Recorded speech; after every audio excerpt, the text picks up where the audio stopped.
Hi నమస్తే, నా పేరు రాజేశ్వరి. నేను ధ్యానం చేయబట్టి 10 months అయిపోయింది. అంటే చేయకముందు ఎలా ఉందంటే చాలా ఇబ్బందులు, నష్టాలు అన్నీ కలిగాయి. అన్నీ చేసిన తర్వాత చాలా బాగుంది. మా ఇంట్లో పేరెంట్స్ కూడా బాగున్నారు. డాడీ కొంచెం సీరియస్ ఉండేది అప్పుడు, కానీ ఇప్పుడు లేదు, కొంచెం కోలుకున్నారనమాట. ఇంట్లో అప్పుడు సిచ్యువేషన్ అనేది ప్యూర్ అస్సలు బాగాలేదనమాట. ఇప్పుడంతా ఎలా ఉందంటే చాలా చాలా బాగుంది. బట్ నాకు ధ్యానం నేర్పించిన రవి సార్కి, మళ్ళీ పితామహ పత్రి సార్కి, ఆయన వల్లే నాకు ఇదంతా జరుగుతుంది. అంటే ధ్యానం ఎంత అద్భుతంగా చేస్తే అంత మనిషి అనేది మారిపోతూ ఉంటాము. మనం చెడు దారి కాకుండా మంచి దారికి వెళ్తే మన లక్ష్యం గెలుస్తుందని నమ్ముతున్నాను. ఈ ధ్యానం వల్ల ఎందుకు చేస్తారు, ఎందుకు చేయకూడదు అని అంటున్నారు కదా. ధ్యానం ఎందుకు చేయాలంటే మనం ఎప్పుడైతే మనశ్శాంతి కోల్పోతామో అసలు ధ్యానం అనేది మనకు కుదరదు. మనశ్శాంతిని వదిలేసి హాయిగా ప్రశాంతంగా కూర్చుంటేనే మనిషి అనేది మనలో ఉన్న మనిషి మనకి కనపడిస్తుంది.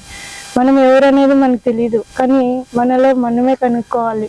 మనం ఎవరు, ఎందుకు వచ్చాం, ఎలా వచ్చాం, మనము ఈ భూమి పైన ఎందుకు నివసిస్తున్నాం, మనం ఎలా వచ్చాం, ఏంటి, ఎందుకు ఇవంతా మనకి ఇబ్బందులు, ఎందుకు ఇన్ని కష్టాలు, మనం ఎందుకు డబ్బు పైన ఆధారపడి ఉండాలా, ఇవన్నీ వదిలేసి మామూలుగా కూర్చున్నారనుకో చాలా రిలీఫ్గా ఉంటుంది. కానీ నాలో చాలా ఇబ్బందులు ఎదురైనాయి, కానీ అవన్నీ వదిలేసి నేను ఒక ఫోటోగ్రాఫర్ అని చేస్తున్నాను. నేను డిజైనర్ కూడా చేస్తున్నాను.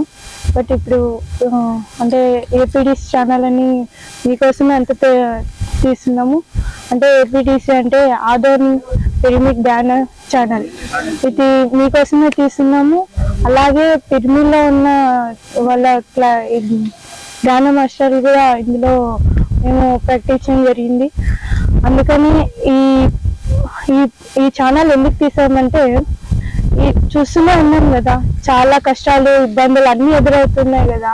అందుకని మేము మీకోసమే ఈ ఛానల్ క్రియేట్ చేసినాం. మా కోసం ఏం కాదు, మీకోసమే ఈ ఛానల్ క్రియేట్ చేసినాం. ఎంత అంటే కష్టపడుతున్నాం, మాకు ఈ లైక్స్ ఏం అవసరం లేదు, బట్ మీరు మారాలని మేము చేస్తున్నాం. మనకి ఎంత ఇదున్నా కూడా మనం మనశ్శాంతి కోల్పోకూడదు. ఎందుకంటే మన మనశ్శాంతి ఎప్పుడు కోల్పోయామో అప్పుడు మన దృష్టి అనేది ఒక రకంగా ఉంటుంది.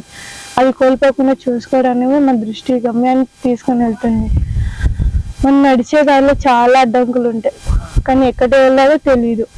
బట్ అవన్నీ వదిలేసి ముందుకు వెళ్ళామనుకో మీరు ఖచ్చితంగా విజయం సాధిస్తారు. ఇది నా కృతజ్ఞతలు. ఓకే అన్నా.